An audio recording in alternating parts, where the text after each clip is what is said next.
भूल गई ससुराल। अक्सर हमारे साथ भी ऐसा होता है कि कोई बात हमारे दिमाग से उतर जाए या हम उसे भूल जाए। लेकिन जब बात बात पर कोई अपनी कही हुई बातों को भूलने लगे और उसके चक्कर में सामने वाला हर बात पर झूठा साबित होने लगे, तो क्या हो? चलिए देखते हैं हमारी आज की ये कहानी, जहाँ कंचन और गीता की प्यारी सासू माँ कहती कुछ और है और फिर करती कुछ और है। अब इस चक्कर में उन दोनों की खाट कैसे खड़ी होती है, चलिए देखते हैं। बहू देखना, बाहर बारिश आई हुई है, मौसम भी कितना अच्छा हो रहा है। और अब तो अमित और रवि के भी घर आने का टाइम हो रहा है। तो एक काम कर, सबके लिए गर्मा गर्म पकौड़े बना ले और मेरे लिए थोड़े से आलू वाले पकौड़े ज़्यादा बना लियो। लेकिन माँ जी, आपको पता है ना, आप जब भी ऐसी तली हुई चीज़ें खाती हो तो आपकी तबीयत ख़राब हो जाती है। पिछली बार भी जब आपने पकौड़े खाए थे तो आपकी तबीयत ख़राब हो गई थी। अरे कुछ नहीं होगा बहू, उस दिन तो पकौड़े मैं सुषमा के घर पर खा कर आई थी और उसकी बहू ने पता नहीं कैसे पकौड़े बनाए थे। उसकी वजह से मेरी तबीयत खराब हो गई थी। अपने घर के पकौड़े खाकर मुझे कुछ नहीं होता। ठीक है मम्मी जी, आप थोड़ी देर वेट करिए, मैं बस अब भी गर्मा गर्म पकौड़े बनाकर लाती हूँ। सुधा की बहू गीता तो पकौड़े बनाने के लिए किचन में चली जाती है। तभी सुधा अपनी छोटी बहू कंचन को आवाज़ लगाती है। जी माँ जी, कुछ चाहिए था क्या आपको? चाय बना दूँ आपके लिए? अरे नहीं नहीं बहू, मैं ये कह रही थी कि बारिश का मौसम है, मेरा हलवा खाने का मन कर रहा है।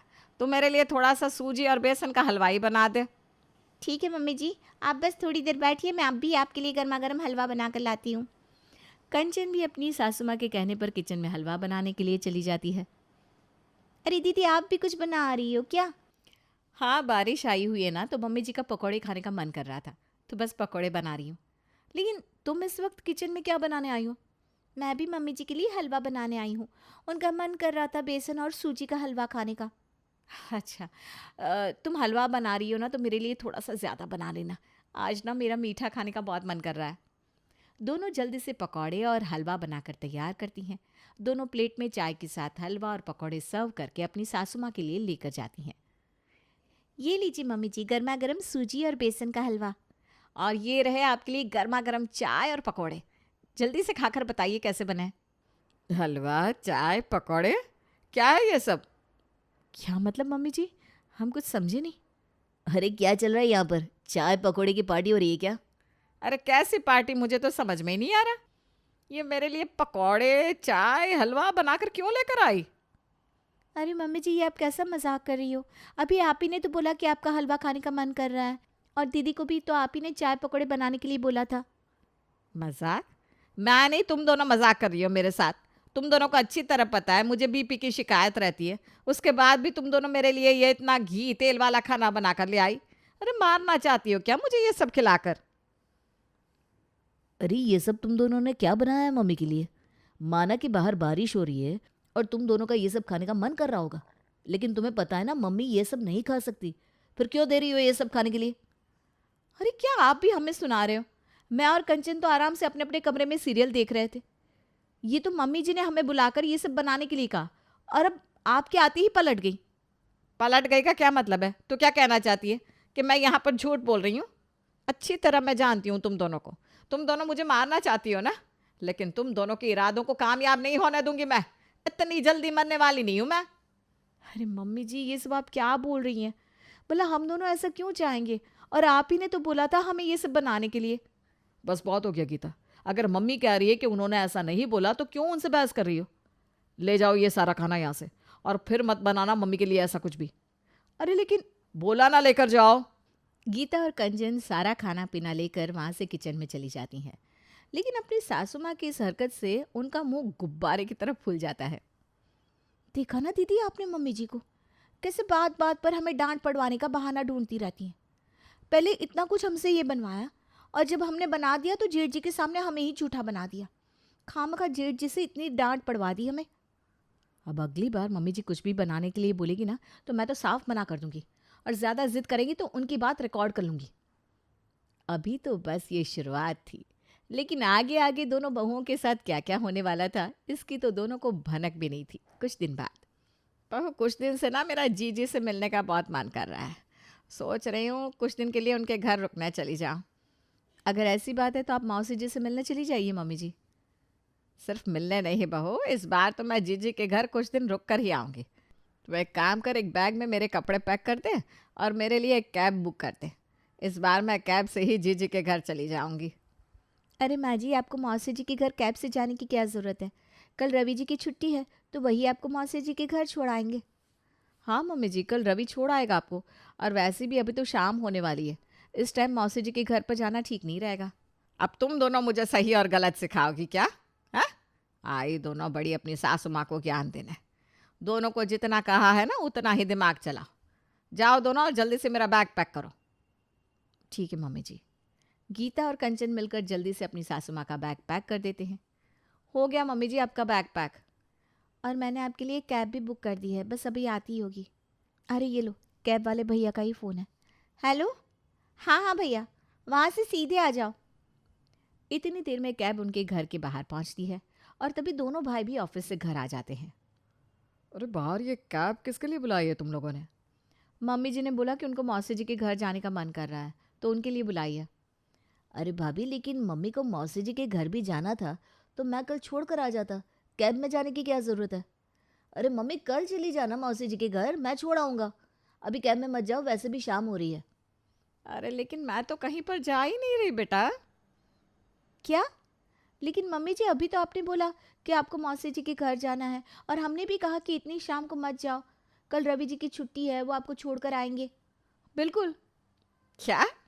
मैंने तो तुम दोनों को ऐसा कुछ भी नहीं बोला। खुद से ही मुझे घर से बाहर भेजने पर चली हुई हो। अरे जब मेरे घर पर दो दो बेटे हैं तो मैं इतनी शाम को कैब से जीजी के घर क्यों जाऊंगी? हैं? बस तुम दोनों चाहती हो कि मैं कहीं चली जाओ और फिर तुम दोनों इस घर में राज करो, राज। अरे ये आप क्या बोल रही हो मम्मी जी? क्यों खामखा हमें झूठा साबित कर रही हो? तुम दोनों को झूठा साबित करने की ज़रूरत क्या है? ये तो मैं अच्छी तरह जान गई हूँ कि तुम दोनों एक नंबर की झूठी हो। अपनी मर्जी से जो दिल में आया करती हो और फिर मेरे बेटों के सामने हर बात में मेरा नाम लगा देती हो। ये सब क्या है गीता? एक दो बार की बात होती तो बात कुछ और थी, लेकिन तुम दोनों तो हर रोज़ मम्मी के पीछे पड़ी रहती हो। मैं मान ही नहीं सकता कि मम्मी इतनी देर गए मौसी जी के घर पर जाने के लिए जिद करे, और वो भी कैब से। हाँ भैया, आप बिल्कुल ठीक कह रहे हो। मम्मी को तो वैसे भी कैब से आना जाना बिल्कुल पसंद नहीं है। अच्छा, तो इसका क्या मतलब, हम दोनों झूठ बोल रही हैं? अब आप दोनों झूठ बोल रही हो या नहीं, वो तो आप ही जानती हो, लेकिन हम इतना ज़रूर जानते हैं कि हमारी मम्मी झूठ नहीं बोल रही। अरे मैं मानता हूँ कि सास बहू के आपस में नहीं बनती, अनबन हो जाती है, लेकिन इसका मतलब ये थोड़ी ना है कि तुम मम्मी जी को घर से बाहर भेजने के लिए ऐसे सब चीज़ें करो। और नहीं तो क्या। अच्छा, अगर आप दोनों को ऐसा ही लगता है ना, तो आज से आप ही सासू माँ को संभालो। और हाँ, मुझे पता है, अब आप दोनों बोलोगे अगर हम घर पर रहेंगे तो बाहर जाकर काम कौन करेगा? तो बाहर जाकर हम दोनों काम कर लेंगे, लेकिन आज से मम्मी जी को घर पर आप दोनों ही संभालोगे। जब मम्मी जी कुछ कहकर भूल जाएंगी ना, तब आपको समझ में आएगा। कुछ कहकर भूल जाऊंगी का क्या मतलब है? तुझे क्या मैं पागल नजर आ रही हूँ? चुपचाप चली जाए यहाँ से, वरना आज घर में हाथापाई हो जाएगी। नहीं नहीं, जा रही हूँ मैं। आप दोनों ही संभालना इन्हें। दोनों बहुएं गुस्से में वहां से चली जाती हैं। अब अगले दिन दोनों अपनी पुरानी कंपनी को ज्वाइन कर लेती हैं और घर पर सुधा को संभालने की जिम्मेदारी आ जाती है उसके बेटों पर। पता नहीं आज मेरे सर में इतना दर्द क्यों हो रहा है। बेटा एक काम कर, मेरे सर में ना तेल की मालिश कर दे। ठीक है माँ, मैं थोड़ा सा तेल गर्म करके लाता हूँ। रवि अपनी माँ के सर में मालिश करने के लिए तेल लेकर आता है। वो बिना कुछ बोले अपनी माँ के सर में तेल लगाना शुरू करता है। ए, पागल हो गया है क्या? ये क्या कर रहा है तू? क्या कर रहा हूँ मतलब? आप ही ने बोला ना आपके सर में दर्द हो रहा है, आपने बोला कि मेरे सर में तेल की मालिश कर दे। ये कैसा चमाट मारूंगी ना, दूर जाकर गिरेगा। बचपन से ही तेरी आदत है मुझे परेशान करने की। बड़े होकर भी तेरी आदत सुधरी नहीं। कुछ और नहीं मिला तो बेफिजुल में मेरे सर में तेल लगाने लग गया। पहले ही मेरे सर में इतना तेल लगा हुआ था, ऊपर से और तेल लगा दिया। बेवकूफ कहीं का। जा यहाँ से और टीवी देखने दे मुझे। अरे लेकिन मैंने क्या किया? जाता है या? जा रहा हूँ माँ। रवि तो अपनी माँ से डांट खाकर वहां से निकल लेता है। थोड़ी देर बाद अमित अपनी माँ के पास आता है। बताओ माँ, आज तुम्हें खाने में क्या खाना है? तुम्हारा बेटा आज तुम्हारे लिए खाने में वही बनाएगा। फिर तो बेटा आज खाने में कढ़ी चावल बना ले।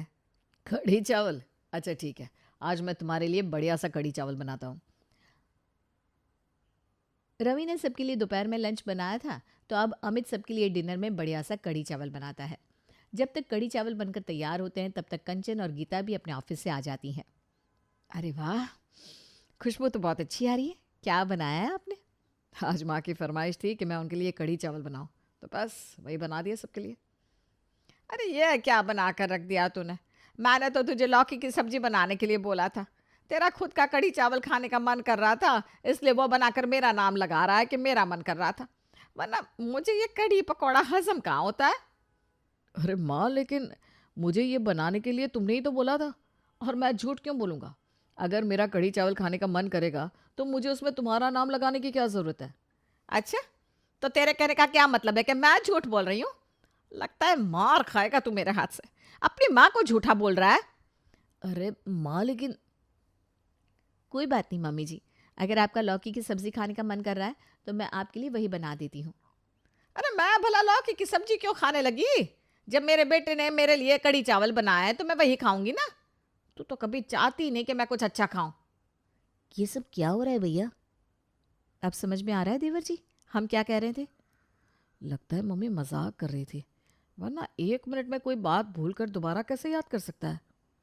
हाँ हाँ, मजाक ही तो कर रही थी। चलो अब जल्दी से खाना खा लो। देखा, ये मजाक कहीं आपको कल भारी न पड़ जाए, बस इतना याद रखना। अरे कुछ नहीं होगा, खामखा मम्मी की याददाश्त के पीछे मत पड़ो। सुधा ऐसे ही अपने बेटे की बात को दोहराते हुए कह देती है कि वो मजाक कर रही थी, लेकिन असली खेल तो अब उसके बेटों के साथ कल होने वाला था, अगले दिन। बेटा आज ना मेरा मार्केट जाने का बहुत मन कर रहा है। तुम दोनों मुझे मार्केट ले चलोगे? ठीक है, अगर आपको मार्केट चलने का मन कर रहा है तो मार्केट ले चलते हैं। अब दोनों भाई अपनी माँ को खुशी खुशी मार्केट ले जाते हैं। तभी उनकी माँ उनसे गोलगप्पे खाने की फरमाइश करती है, लेकिन जैसे ही वो अपनी माँ के लिए गोलगप्पे लेकर आते हैं तो उनकी माँ ज़ोर ज़ोर से चिल्लाना शुरू कर देती है। बचाओ, कोई बचाओ मुझे। ये दोनों मुझे नशे वाले गोलगप्पे खिला रहे हैं। ये दोनों मुझे किडनैप करने के लिए अपने साथ ले जाएंगे। कोई मेरी मदद करो, कोई पुलिस को बुलाओ। अरे माँ, ये क्या कर रही हो आप? आपके मजाक के चक्कर में हम दोनों भाई फंस जाएंगे। पता भी है पूरी भीड़ मिलकर कितना पीटेगी हमें। अरे बचाओ, कोई बचाओ मुझे। क्या हो गया माँ जी? कौन आपको परेशान कर रहा है? ये दोनों मुझे नशे वाला गोलगप्पा खिलाकर किडनैप करके लेकर जाना चाहते हैं। मुझे इन दोनों से बचा लो भैया। अच्छा, तो तुम लोग माँ जी को किडनैप करके लेकर जाना चाहते हो? तुम्हें तो हम लोग अभी बताते हैं। अरे नहीं नहीं भैया, ऐसा कुछ नहीं है, आप हमारी बात तो सुनिए। तुम्हारी बात तो पुलिस सुनेगी, लेकिन उससे पहले हम तुम्हारी अच्छी खातिरदारी करेंगे। पहले तो लोगों की भीड़ उन दोनों की जमकर धुलाई करती है, उसके बाद दोनों पहुंच जाते हैं पुलिस स्टेशन। शक्ल तो देखो दोनों की, कितनी भोली, और काम किडनैपिंग के। वो तो अच्छा हुआ कि आंटी जी ने थोड़ी हिम्मत करके भीड़ में चिल्ला दिया, वरना तुम तो इन्हें किडनैप करके अपने साथ ही ले जाते। शिंदे, इन दोनों की ऐसी खातिरदारी करो कि जिंदगी भर याद रखे। अरे नहीं नहीं सर, हम किसी को किडनैप नहीं कर रहे थे, ये हमारी माँ है। और बात खातिरदारी की, वो तो लोगों ने पहले ही बहुत कर दी है सर, अब प्लीज़ आप मत करना। क्या कहा? ये तुम्हारी माँ है? तुम दोनों ने मुझे क्या बेवकूफ़ समझाया कि कुछ भी बोलोगे और मैं तुम्हारी बात मान लूँगा? अरे नहीं सर, हम दोनों बिल्कुल सच कह रहे हैं, हम दोनों भाई हैं। मैं रवि चड्ढा और ये मेरा भाई अमित चड्ढा और ये हमारी माँ सुधा चड्ढा। आपको यकीन नहीं हो रहा तो हम आपको अपनी फैमिली फ़ोटो दिखाते हैं। अच्छा दिखाओ ज़रा। रवि पुलिस इंस्पेक्टर को अपनी फैमिली फ़ोटो दिखाता है और दोनों भाई अपनी अपनी पत्नी को कॉल करके भी वहाँ बुलाते हैं। देखो ये फ़ोटो देखकर तो मैं तुम पर यकीन नहीं कर सकता, क्योंकि माँ जी तो कुछ और ही बोल रही हैं। हाँ, लेकिन अगर तुम्हारे पड़ोसी ये बता देते हैं कि ये तुम्हारी माँ है, तब हम तुम्हें छोड़ देंगे।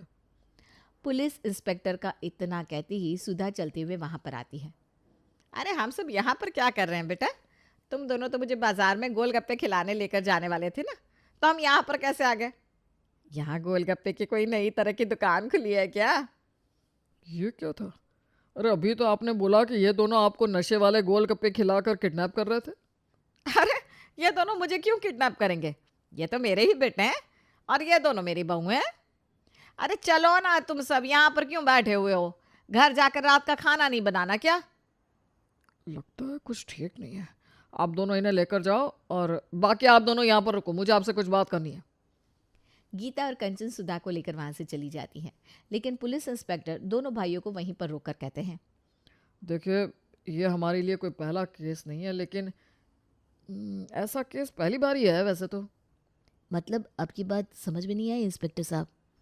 मेरे कहने का मतलब है कि अक्सर इस उम्र में बुजुर्ग लोगों की याददाश्त ज़रा कमज़ोर हो जाती है और इस वजह से कभी कभी वो अपने घर से निकल जाते हैं और खो जाते हैं। लेकिन आपकी माँ तो आप दोनों को ही भूल गई। ये कोई आम बात नहीं है और इग्नोर करने वाली चीज़ भी नहीं है। जितनी जल्दी हो सके आप उनका ट्रीटमेंट करवाओ, वरना कल को प्रॉब्लम और ज़्यादा बढ़ जाएगी। जी इंस्पेक्टर साहब, थैंक यू सो मच। दोनों भाई अपने फटे कपड़ों वाली हालत में घर आते हैं। तुम दोनों ठीक ही कहती थी कि माँ को भूलने की बीमारी हो गई है, लेकिन हम दोनों ने तुम्हारी बात नहीं मानी। अगर उसी टाइम हम दोनों ने तुम्हारी बात मान ली होती तो आज हमारी ऐसी हालत नहीं होती। हाय हाय, इतना मारा है लोगों ने आज हमें। अरे ये भी नहीं देखा कि शक्ल से क्या हम किडनैपर दिखाई देते हैं। देखिए, जो होना था सो हो चुका, लेकिन अब और देर नहीं कर सकते। मम्मी जी की याददाश्त दिन पर दिन कमज़ोर हो रही है। पहले तो वो सिर्फ चीज़ें कहकर भूल जाती थी, लेकिन अब तो वो घर के सदस्यों को भी भूलने लगी है। प्लीज़ आप जल्दी से डॉक्टर से कंसल्ट कीजिए। सुधा की हालत देखकर उनके घर वाले उनका मेडिकल ट्रीटमेंट शुरू करवाते हैं और अपनी बीवियों की बात समय से ना मानने के लिए दोनों भाई बहुत पछताते हैं।